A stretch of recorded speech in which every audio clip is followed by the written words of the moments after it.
Gracias, Julia. Y bueno, pues siguiendo nuestras actividades con el debido orden que lo hemos organizado, muchas gracias a todos por llevar esta secuencia y respetar los tiempos. Y continuaremos con un panel. Este panel tiene la temática salud mental y adicciones en tiempos de COVID-19. El panel va a ser guiado por el doctor Gady Sabdiki Sigu. Él es comisionado nacional contra las adicciones en México. De formación, él es especialista en psiquiatría por el Instituto Nacional de Psiquiatría Juan Ramón de la Fuente. Y como parte de su gran experiencia, él es profesor de la Maestría de Salud Mental Pública de la UNAM y el Instituto Nacional de Psiquiatría. Doctor, bienvenido. Muchas gracias por estar con nosotros compartiendo en este día. Adelante. Muchísimas gracias, compañeras y compañeros. Es un gusto estar en esta gran institución, en el Instituto Mexicano del Seguro Social, ver tantas personas, compañeras y compañeros tan ávidos pues de información nueva, de seguir profesionalizándonos para poder encarar pues esta pandemia única, histórica que hemos vivido. Interesantísima la presentación que tengo la oportunidad de haber atestiguado recientemente.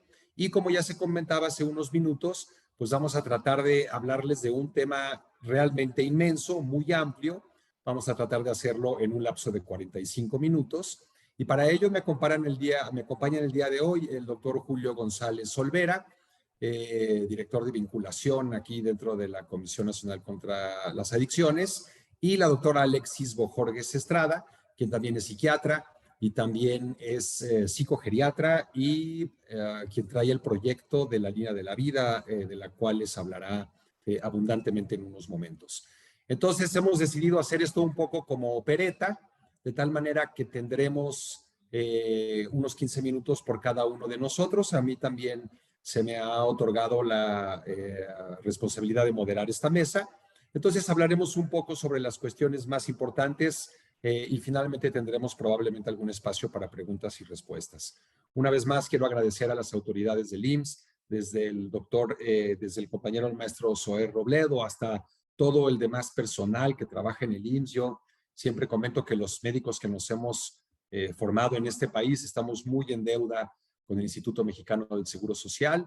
Y bueno, a nuestros compañeros también de siempre, a la Organización Panamericana de la Salud, que ha estado al pie del cañón en todas estas actividades. Se les agradece el acompañamiento y su presencia una vez más. Si me pasan la primera, por favor. Bueno, pues la historia de las pandemias no es algo nuevo en nuestro planeta. Estas han aparecido a nuestro saber y a nuestro no saber desde hace miles de años. Han sido de tipos distintos, bacterianas,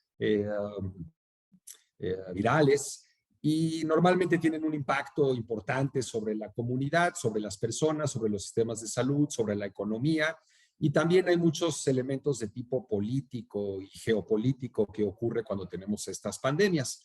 Por dar un ejemplo muy breve, la última pandemia de la que teníamos un registro de algo global realmente importante, sin contar la del VIH y la de la hepatitis C, pues fue la de la influenza, de la fiebre de la influenza española, que se le llamó en el siglo pasado. Pero sí quiero comentarles que esta fiebre existió en toda Europa.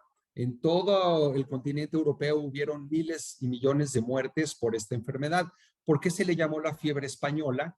Porque durante esos años corría también la Primera Guerra Mundial. España era el único país europeo que no estaba involucrado en la guerra, y por lo tanto los demás países que sí estaban en el conflicto armado no querían asustar a los soldados y a las familias de los soldados, pensando que los iban a mandar a barracas y a trincheras en donde probablemente iban a enfermar y probablemente a morir también por estos padecimientos. Entonces los países beligerantes no reportaban datos sobre la epidemia, solamente España lo hizo. Y en ese sentido se le conoce como la fiebre española. Y todo esto lo comento pues para que estemos sensibles frente a lo que significa el mundo en el que vivimos, la geopolítica, la farmacoeconomía, los medios de comunicación, las narrativas de cada uno de nuestros países. Pero yendo a lo que podemos hablar, de lo que podemos hablar de manera bastante objetiva, pues bueno, ya sabemos que el virus causa una afección viral multisistémica, que es un virus novedoso. Si bien la familia de la que viene ya la conocíamos. Esta variante en particular es nueva y estamos aprendiendo rápidamente, pero finalmente sí hay algo pues como de mucha novedad, de descubrimiento frente a este virus. Como ya lo sabemos también en todo el mundo, en algunos países más, en algunos países menos, surgieron muchas teorías, algunas de ellas bastante babosas y ridículas, como que la Tierra es plana o bueno, lo que ustedes me digan, y dentro de estas está la incredulidad sobre el virus y todas las cosas malicísimas que nos puede hacer la vacuna putativamente, ¿no? Nosotros ya sabíamos que existen una serie de condiciones en el humano y particularmente en la sociedad mexicana que tienden a presentarse en estas patologías y desafortunadamente no lo hacen de manera positiva, sino que agravan la visión, la historia natural de esta enfermedad. Estamos viendo un virus muy evolucionado, muy bravo, muy canijo, altamente replicable, altamente contagioso. Aparentemente una de estas variantes novedosas, esta Omicron de la que se ha hablado, aunque no tiene más letalidad, posiblemente sí sea más contagiosa. Y estos son hallazgos que vamos haciendo sobre la marcha y que se deben de ir socializando para ustedes, colegas, profesionistas sanitarios, profesionales de la salud en todo el país. Entonces, pues sí, la tsunami de este virus la hemos visto recorrer todo el planeta de una manera vertiginosa, rápida, sin respetar fronteras, sin respetar posición económica de los países. Y evidentemente esto ha traído muchísimas consecuencias. Una de ellas es el aislamiento. Los seres humanos somos seres sociales por excelencia. No existe el Robinson Crusoe psicológico. Los humanos necesitamos de otros humanos. Y la verdad es de que esto ha sido una gran caja de Petri, porque bajo ninguna otra condición hubiéramos podido hacer un experimento de este tamaño, de cómo nos conducimos los humanos en este esquema de encierro y de confinamiento.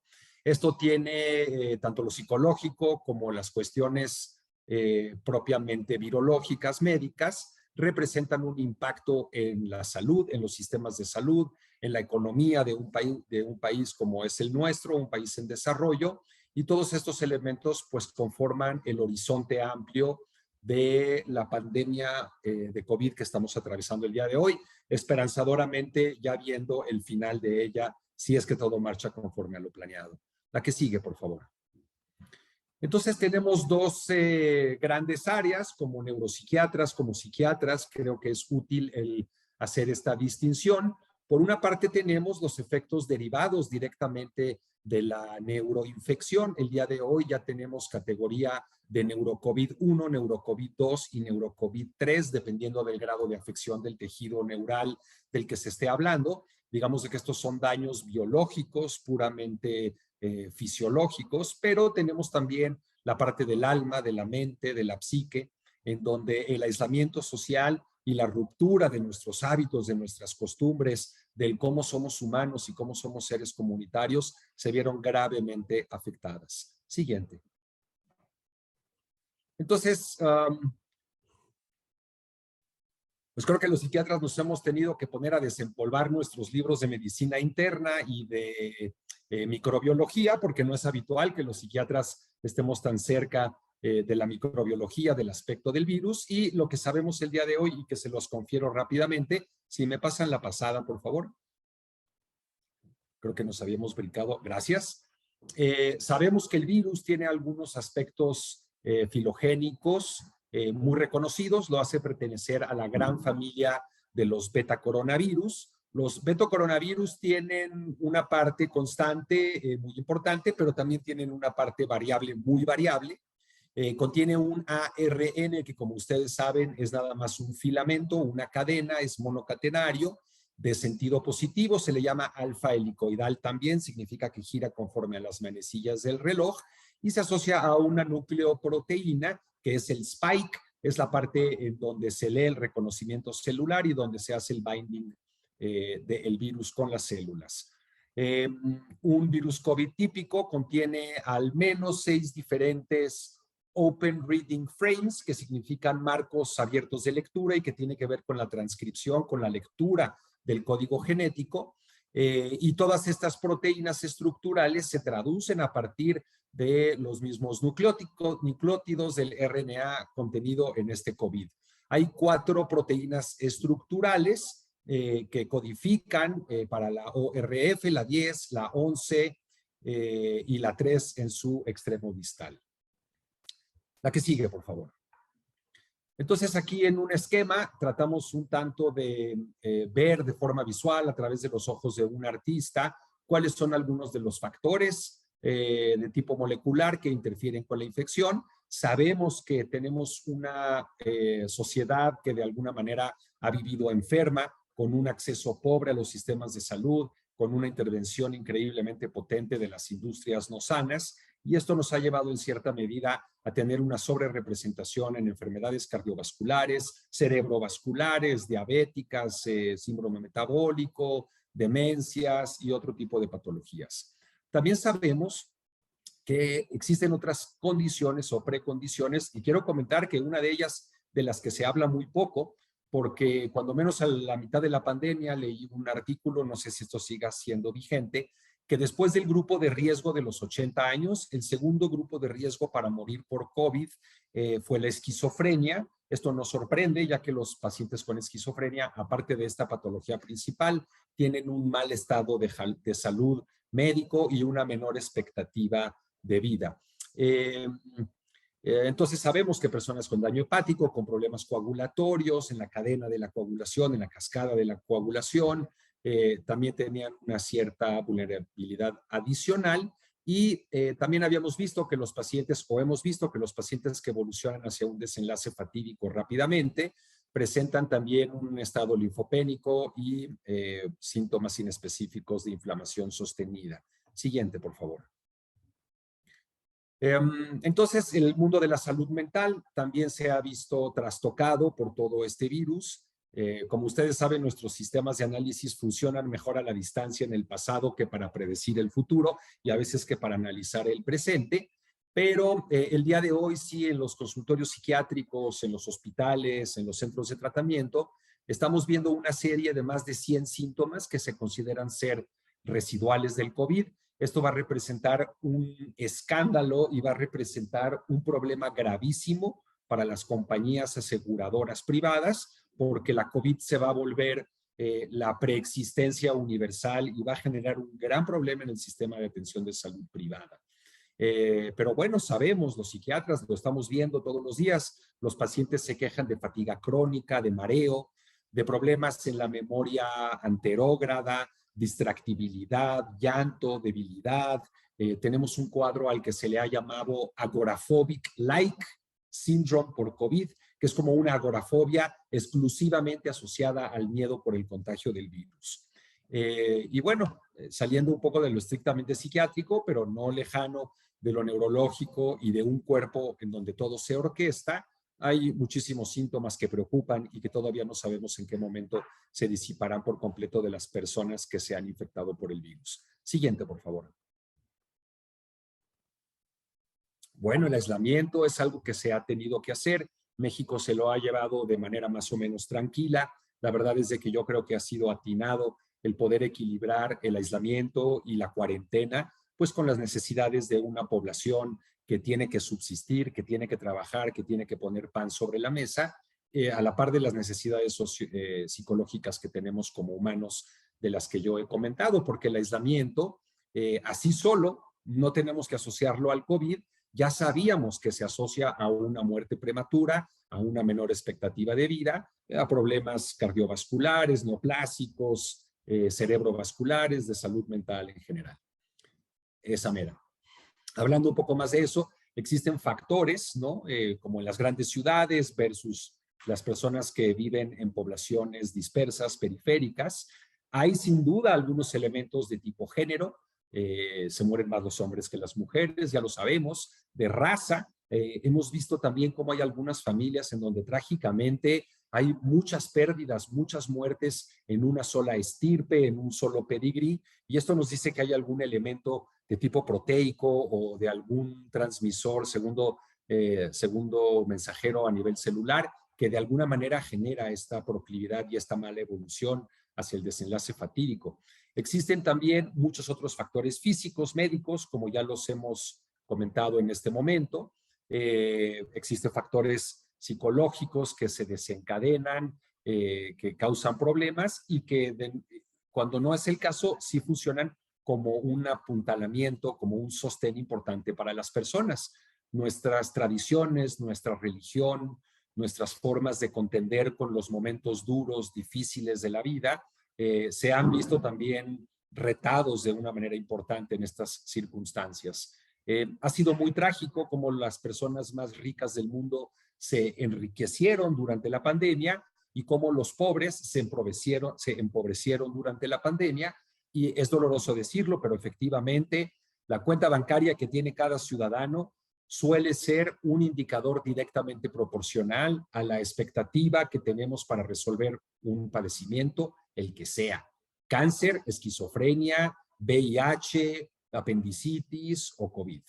Hemos tenido que adaptarnos a muchísimos cambios en cómo nos movemos, cómo trabajamos, cómo hacemos nuestras finanzas, cómo convivimos con nuestros familiares, cómo resolvemos nuestras necesidades tan básicas que anteriormente estaban muy dadas por hecho. Y finalmente, no existe la salud mental sin una salud física y no existe la salud física de los humanos en un país enfermo. Estamos viviendo, en un mundo enfermo. Estamos viviendo una crisis de la naturaleza como nunca la habíamos visto y yo espero que a través de la colectividad y a través de pensar lo que nos conviene a todos, podamos próximamente empezar a poner una atención especial al deterioro que está sufriendo nuestra madre naturaleza y nuestro hogar universal. La que sigue, por favor. Entonces, hemos entendido como lecciones del COVID que tenemos que evaluar muy bien cuáles son las consecuencias, muchas veces no intencionadas, de las medidas sanitarias por el cerco que se ha tenido que imponer y cuáles son sus repercusiones 2 y 3 veces, 2 y 3 grados de avance, ¿no? Cómo va desarrollándose esta cadena de sucesos. Tenemos también que seguir adaptándonos a esta nueva normalidad, cualquier cosa que esto signifique, porque todavía no lo tenemos bien identificado. La telemedicina, la teleconsultoría, la capacitación a distancia, la consulta, la exploración, llegó para quedarse. Esto tiene su parte no muy buena, pero tiene una parte positiva y yo creo que hay que aprender a verla y a utilizarla. Y también necesitamos utilizar todo tipo de esquemas que normalmente están ajenos a la práctica médica, pero que cuando son implementados sabemos que representan un abono, representa algo mejor para el futuro de las personas, cuando aprenden a cuidar el medio ambiente, a hacer un poco de permacultura, a hacer ejercicio, a escuchar música, a leer, a hacer convivencia, a dialogar con nuestra familia. Siguiente, por favor. Entonces, ¿cuáles son los factores denominadores comunes? Tenemos que enseñarnos y enseñar a las personas que uno de los signos más importantes de la inteligencia humana es la capacidad que tenemos para adaptarnos, para ser resilientes frente a los cambios. Otra importantísima lección es que si yo tengo agua en mi casa, pero el vecino de más allá no tiene, mi vida corre peligro. Y en ese sentido, todos somos uno y tenemos que enfrentar este problema como una humanidad, sin dar espacio a que las fronteras, las razas, las ideologías se vuelvan un obstáculo para hacer que todos los seres humanos del planeta puedan ser incluidos en un futuro sin COVID y con una mejor salud mental. Y finalmente, no podemos dejar que las cosas sucedan por sí solas. Si nada cambia, pues nada cambia. Entonces, nuestro involucramiento tiene que ser proactivo, tiene que ser intenso, tiene que ser de azuzar a la población, de incentivarle. Siguiente. Entonces, desde la Comisión Nacional contra las Adicciones, les hacemos llegar a todas y todos un muy cordial saludo, un agradecimiento por todas las colegas, los colegas, enfermeras, médicos, personal paramédico, todos los demás que realmente le han entrado como valientes a esta gran lucha y que nos han hecho a todos los mexicanos sentir seguros y apoyados. Devuelvo el micrófono. A continuación les hablará el doctor Jorge Julio González, quien dará continuidad a partir de este punto a esta presentación. Por lo pronto, muchas gracias por su atención. Quedo dispuesto por si hay algún comentario al final de la sesión. Muchas gracias.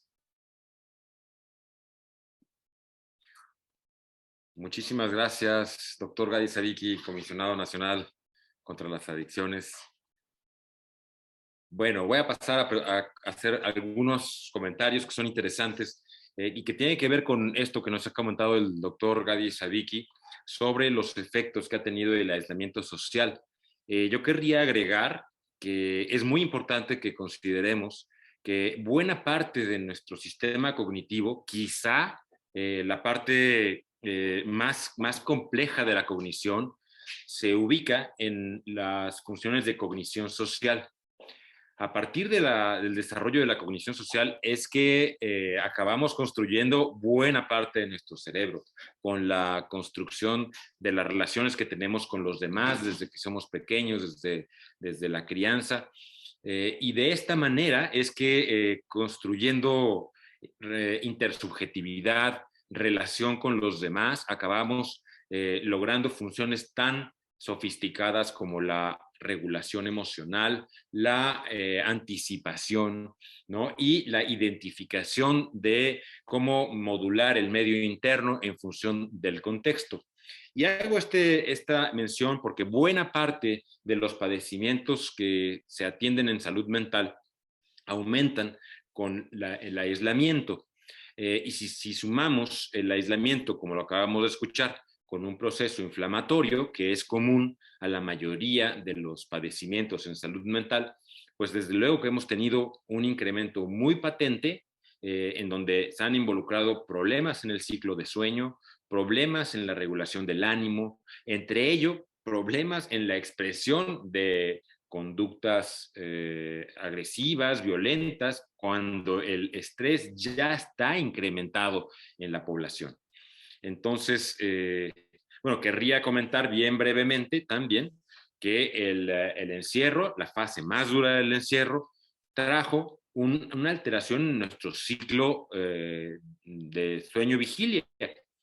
Incluso nos trajo cambios en los marcadores temporales que están dados por los contactos sociales, ¿no?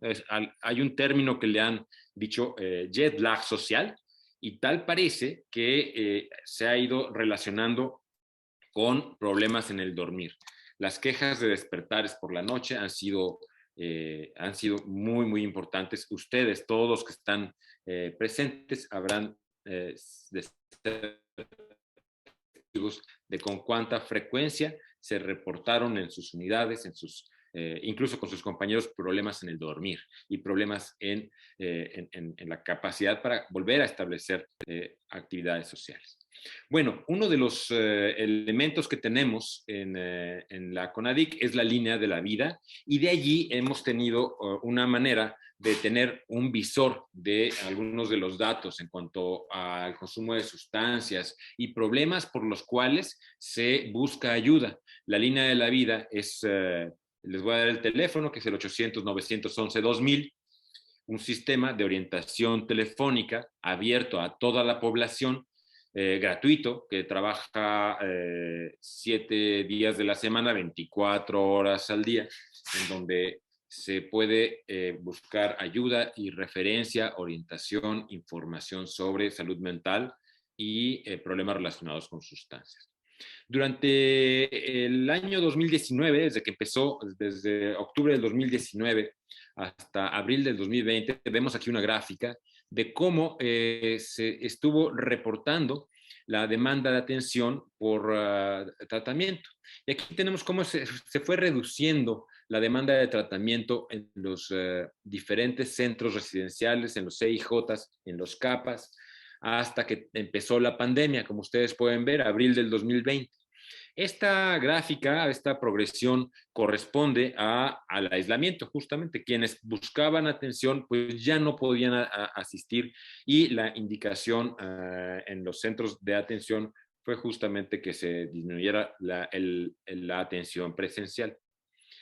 Siguiente, por favor. Como pueden ver, hubo disminución en los diferentes elementos, digamos, o motivos de demanda de tratamiento, ¿no?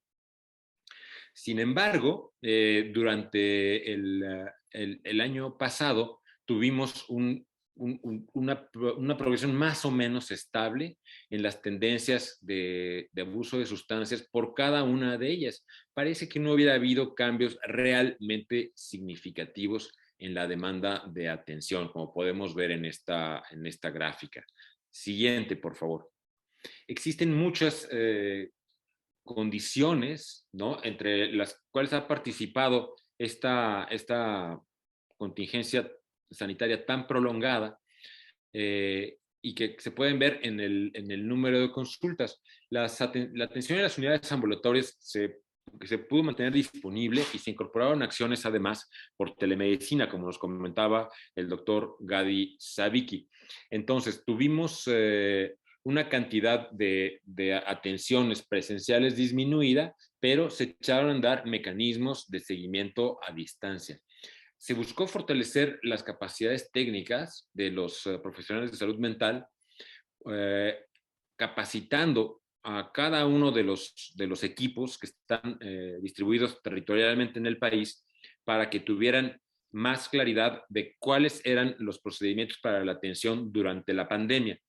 Queda claro que algunos de los problemas de salud mental pues tuvieron que ver desde luego con síntomas depresivos con más frecuencia, ansiedad sin duda, y como habrá ocurrido con otros indicadores de otras unidades, se reportó paulatinamente más problemas en el ambiente intrafamiliar, más violencia intrafamiliar, que estaba derivada de mayores horas de convivencia en espacios que no estaban diseñados para llevar a cabo actividades escolares, laborales y domésticas al mismo tiempo, ¿no? Esto ha sido una de las dificultades más importantes.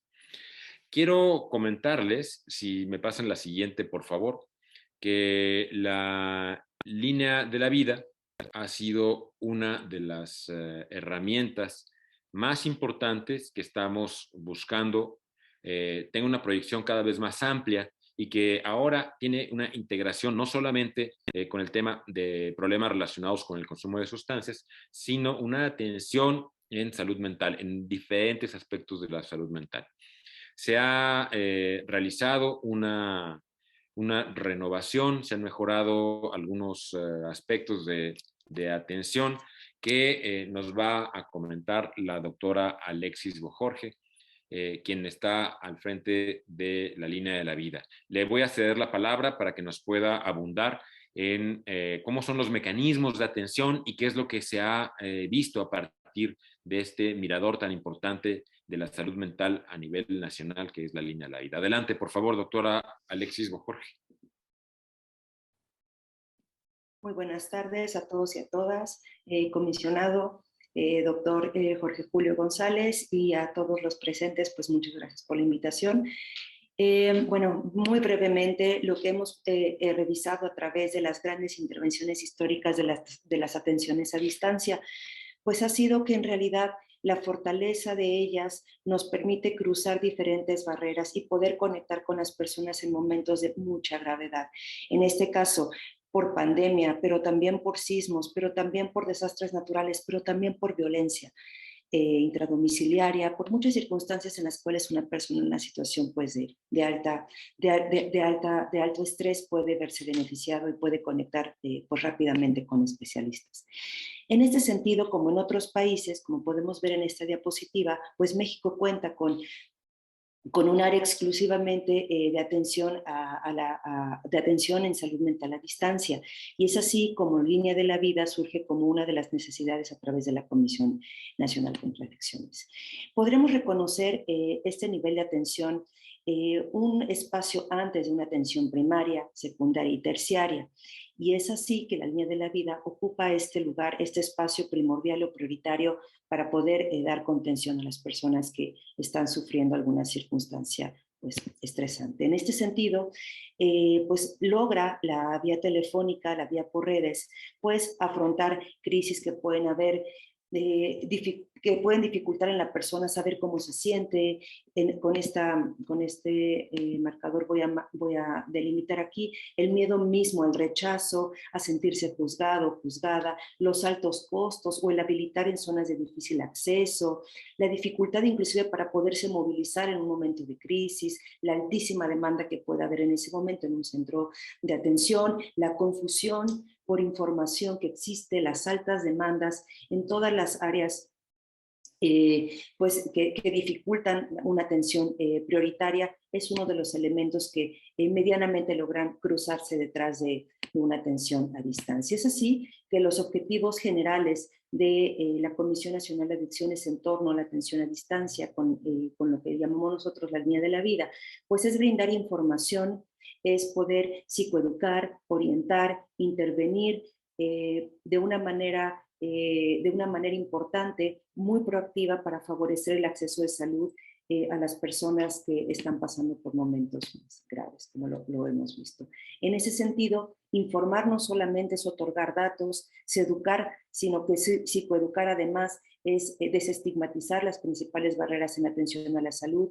Orientar tiene que ver con las alternativas que pueden brindarse a la persona, además de la posibilidad de derivar a centros especializados.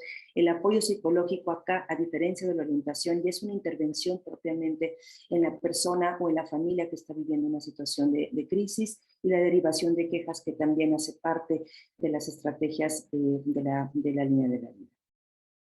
Es así que para el conocimiento de la gran mayoría de todos ustedes es que, por ejemplo, de acuerdo a los censos del 2016, alrededor de 77.7 millones de mexicanos contamos con alguna vía telefónica, y eso hace que sea un área muy accesible y prometedor el poder continuar con los apoyos por vías telefónicas. Y no menos importante, dentro de los registros que tuvimos, por ejemplo, de enero a abril del 2020, pues, y que está sumado al área de redes sociales, pues miramos un incremento sustancial por arriba del 100%, llegando al 242% alrededor de esta cifra de las atenciones a distancia derivada de las crisis por COVID. Siendo así, los principales motivos, además, dentro de todas estas áreas, pues el consumo importante de tabaco, pero no menos importante ya la identificación de síndromes afectivos que, como lo vimos hace un momento, tiene que ver con tristeza, con angustia, con ansiedad, con ya propiamente un trastorno propio como una depresión, y que esto, pues lamentablemente, son indicadores que nos obligan a tomar acciones importantes en el área de salud. Por ejemplo, los servicios en distribución, ya mirándolos en comparativa con 2020 y 2021, no miramos un cambio, y eso es importante. Es importante en términos de la asistencia. Por ejemplo, para el corte del 2020, alrededor de 26,000 personas atendidas, y dentro de ellas sigue siendo fuerte la solicitud en el área de intervención. Mientras que en el 2021, a un primer corte, vamos alrededor de 10,700, y estos cortes van siendo muy llamativos en tornos al nivel de atención. Y en este sentido, pues vamos a ver que cruzar barreras es algo que debemos hacer y que estamos obligados a hacer para entonces combatir la estigmatización en términos de salud y de información adecuada, facilitar el acceso de la misma, optimizar recursos económicos y el apoyo a las personas en diferentes momentos de vida. Y es así que la implementación de estos proyectos pues permiten favorecer a la atención primaria a la salud con efectividad, con eficacia, por medios de intervenciones y programas que cada vez más se van acercando a las necesidades de nuestra gente, de nosotros. Y para esto, pues proveer información, orientación y la prevención nos ayudan indiscutiblemente a favorecer la disponibilidad y la eficacia en nuestras áreas de salud.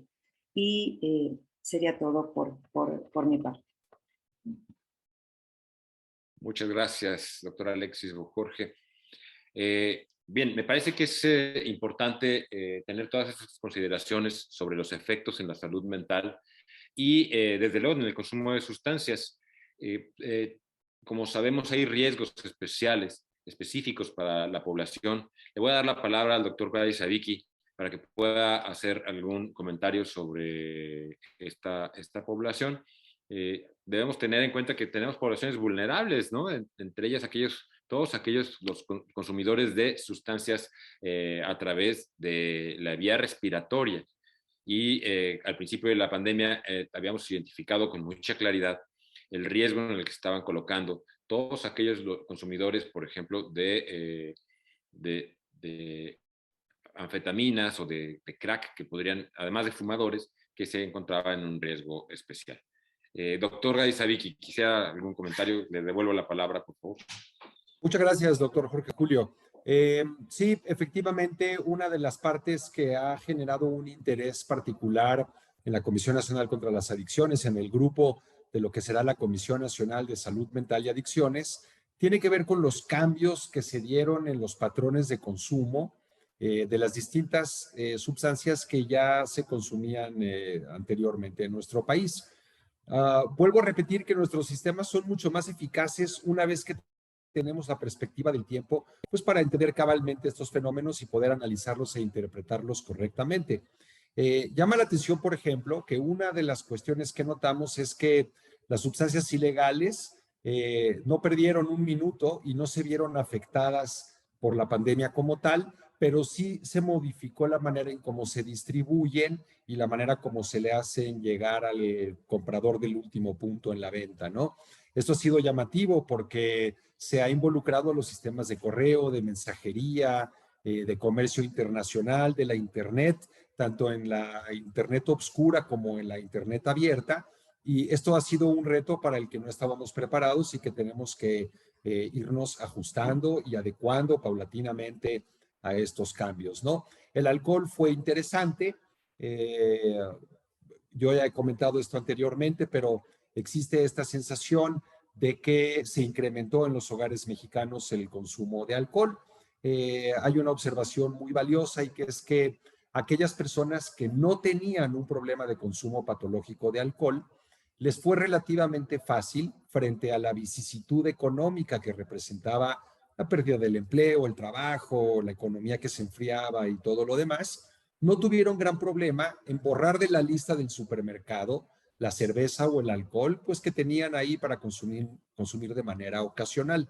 A la hora de apretarse el cinturón, no fue gran problema el eliminar el alcohol y la cerveza. Pero el grupo de personas que se automedicaban, que ya tenían un problema de ansiedad o de depresión y que bebían para aminorar estos efectos negativos, en realidad aumentaron su consumo. Recurrieron a la herramienta con la que ya contaban, echaron mano de ella y eso es algo que se volvió bastante notorio. Sí se elevó el consumo per cápita en los hogares, en los mexicanos y mexicanas durante estos años. El tabaco era la única droga en la que realmente habíamos visto un descenso paulatino pero progresivo, y esto era algo muy esperanzador para la salud pública. Sin embargo, de manera más o menos concomitante, hemos visto la entrada de todos estos dispositivos de entrega electrónica de nicotina en todas sus variantes y todas sus modalidades, y esto ha hecho que la nueva generación de mexicanos y mexicanas, adolescentes, jóvenes, adultos jóvenes, se integraran al mundo de la nicotina, porque como ustedes lo pueden fácilmente predecir, alguien que empieza a vapear nicotina en un aceite, en una solución, eventualmente se va a volver dependiente a la nicotina, y lo más común es que estos se vuelvan sujetos usuarios duales, que fuman hierba en tabaco y que fuman también o que aspiran estos vapores de los dispositivos electrónicos. Y finalmente, otra cosa que sabemos también es que de por sí los médicos y probablemente los psiquiatras también, yo tomo mea culpa por ello, prescribimos más de lo que necesitamos, ¿no? Abusamos del recurso farmacológico. Y sí vimos que medicamentos como las benzodiazepinas, ansiolíticos, tranquilizantes y medicamentos antidepresivos y antiansiosos como los inhibidores selectivos de recaptura de serotonina se vendieron de manera más importante en las farmacias, en los hospitales, se prescribieron con más frecuencia, precisamente por todas estas afecciones que ha sufrido nuestra salud mental durante esta temporada. Entonces, seguramente tendremos en algún momento un reporte completo con toda la estadística, la numeralia, para dar un seguimiento claro a cómo fue el patrón de consumo, el patrón de gasto, el patrón de solicitud de ayuda, el índice de éxito en aquellas personas que quisieron interrumpir algún consumo durante la pandemia. Quisiera yo también, habiendo terminado esta respuesta, comentar que a las 3 de la tarde tengo que moverme a una auditoría que tenemos aquí dentro de la comisión.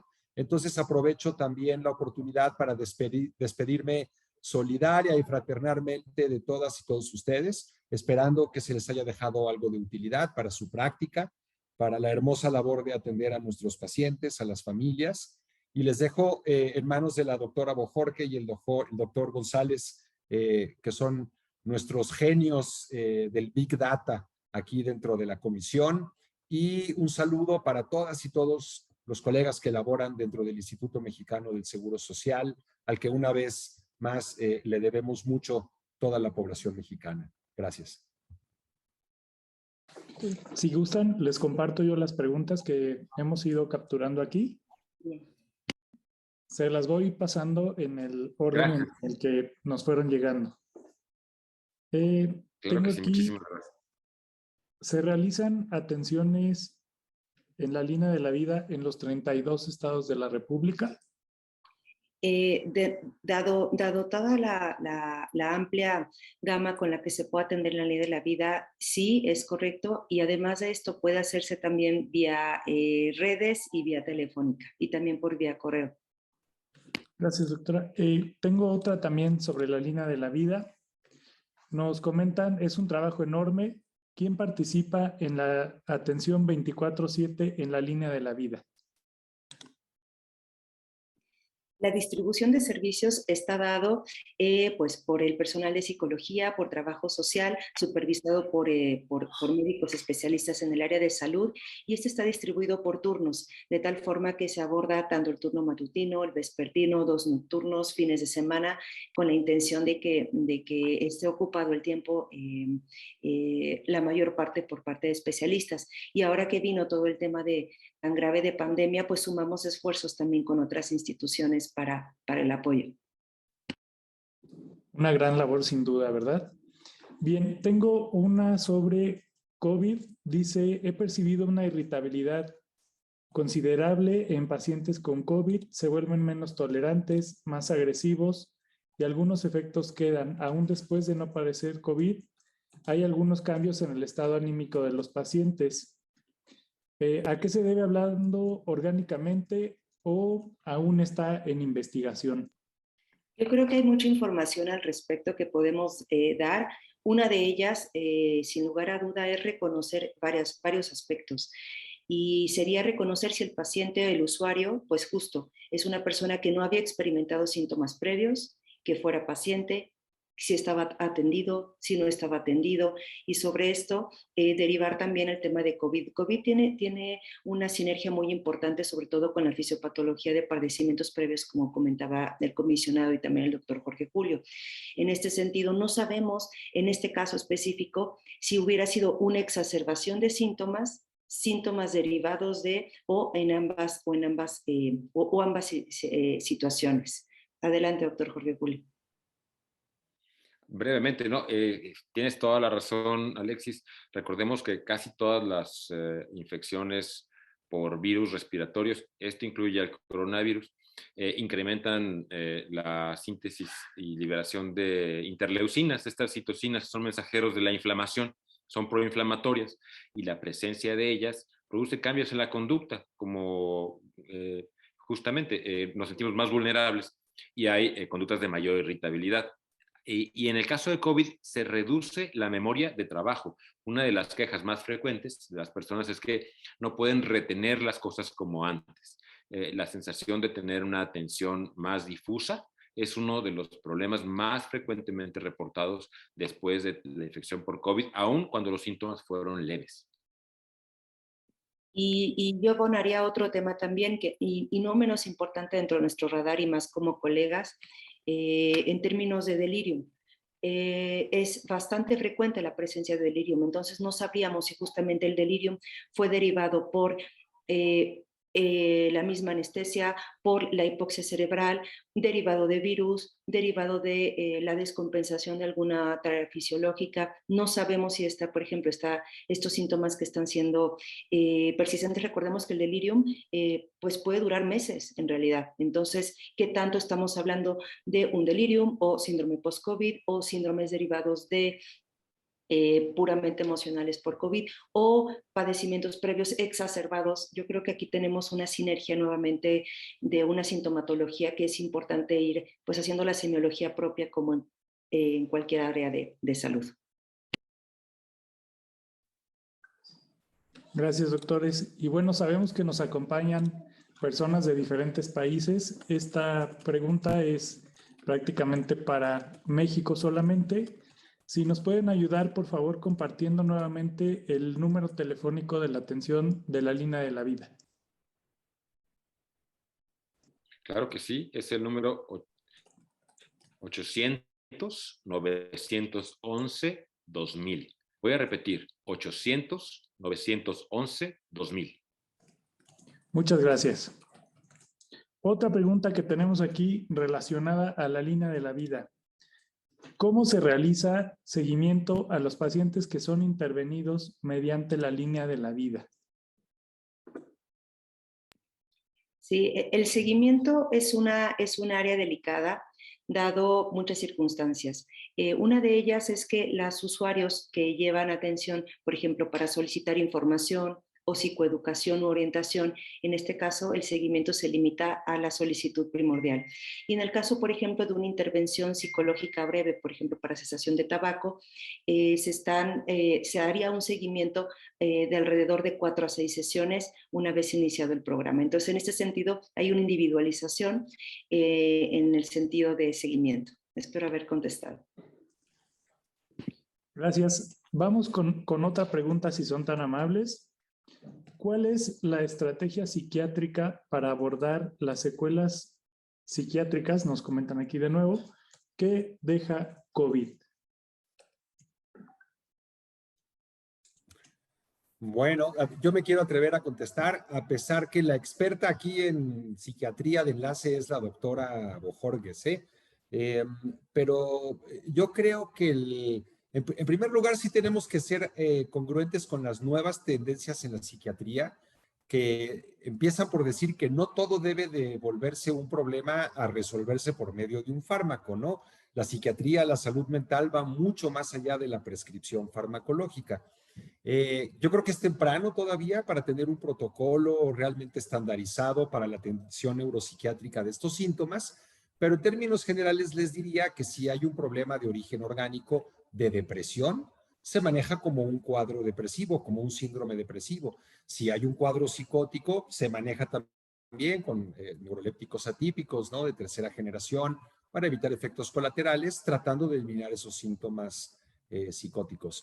Ahora, como ustedes saben, la medicina se ha venido convirtiendo en un arte de algoritmos, parece que todo está ya en una receta de cocina, pero en este caso sí tenemos que hacer una individualización específica de cada paciente y esta pregunta así como tal resulta difícil responderse de manera hipotética porque hay que hacer una valoración individual, específica para cada sujeto que tuvo COVID y que se presenta con lo que él considera son secuelas del mismo, ¿no?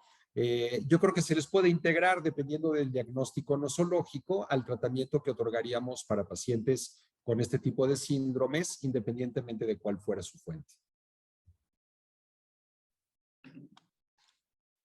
Muchas gracias. Y bueno, tenemos otra última pregunta que me gustaría compartirles. ¿Hubo algún reto en especial para diseñar las campañas de información durante este proceso de la pandemia? Buena pregunta. No sé si alguno de mis compañeros si la quiere tomar. Jorge, Alexis. La verdad es que como todas las intervenciones, el primer reto fue que buena parte de las actividades que tenemos planeadas de prevención y atención estaban centradas en escuelas y en la comunidad. Ya no podíamos hacer esas intervenciones. Entonces empezamos a hacer intervenciones a través de las redes sociales.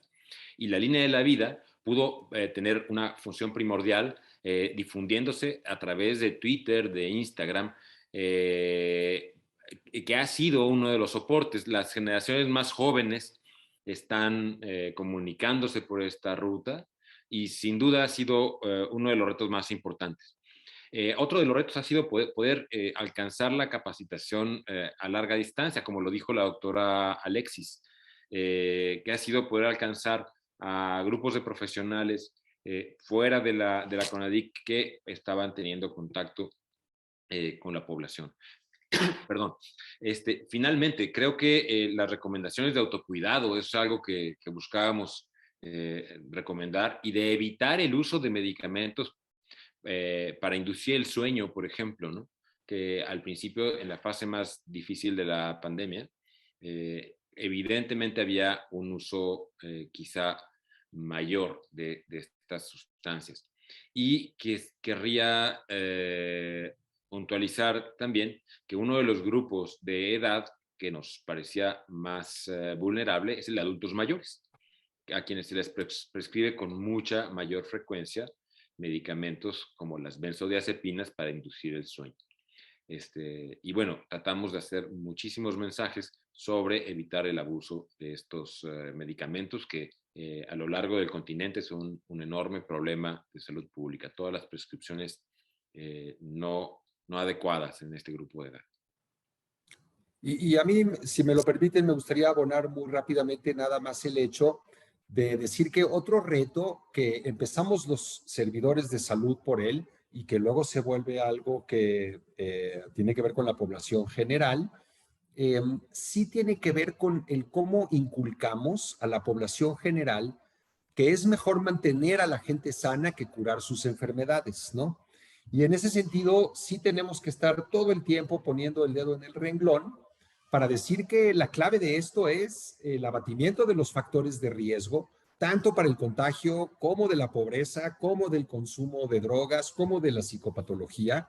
Y por eso son los temas que tenemos corriendo en nuestra campaña actualmente de la CONADIC, hablando directamente de esos temas, e incluso de cómo la escuela, si bien puede resultar levemente un riesgo para el contagio, representa un factor protector psicológico muy importante para las chavas y los chavos, y es el sitio en donde nos vemos, nos reconocemos, donde dialogamos, que es parte de la etapa en la que está ahorita nuestra estrategia. Y bueno, yo quería comentar ese punto, ¿no? Que ciertamente mucho de lo que hemos descubierto de la pandemia y de las lecciones que estamos aprendiendo, llevamos un paso adelante México en comparación con muchos otros países, porque nosotros ya desde antes de la COVID nos habíamos dado cuenta que es importantísimo el basarnos en la atención primaria a la salud, en la salud pública, y no estar nada más gastando millones y millones de pesos en curar padecimientos, ¿no? Ese será mi comentario. Muy bien. Muchísimas gracias. Gracias, doctores. Gracias por sus aportaciones. Como les hemos comentado a los otros participantes, también les haremos llegar a ustedes todas las preguntas que nos han estado llegando y que seguramente nos llegarán relacionadas a este tema tan importante. Y bueno, pues nos acercamos ya a despedirnos. Entonces, Julia, ¿algo que quisieras Sí, comentar? no, pues primeramente agradecer a todos los ponentes, asistentes por tan ávidos comentarios, tan interesantes aportaciones. Ha sido un día muy útil, muy nutrido. También gracias, Michelle, por la conducción en este día. Nos han informado que las participaciones previstas de 3 a 4 de la tarde, tanto de la doctora Celida Duque, directora de prestaciones médicas del IMSS, como del maestro Zoe Robledo, director general del IMSS, se realizarán mediante grabaciones que van a estar disponibles en el micrositio del evento. Entonces, estarán ahí en breve término. Por lo tanto, dado que se han desahogado todas las sesiones previstas durante el día de hoy, vamos a dar por concluidas este primer día de trabajo del Congreso Internacional de Salud Mental, pero los esperamos mañana en punto de las 8:30 de la mañana para seguir con más mesas de trabajo en las que seguramente nos vamos a seguir enterando, aprendiendo y participando de las experiencias de muchísimos países y también de organizaciones de México, la academia, etcétera. Mañana entonces le seguimos. Gracias por su activa participación y les deseamos una excelente tarde. Buen provecho.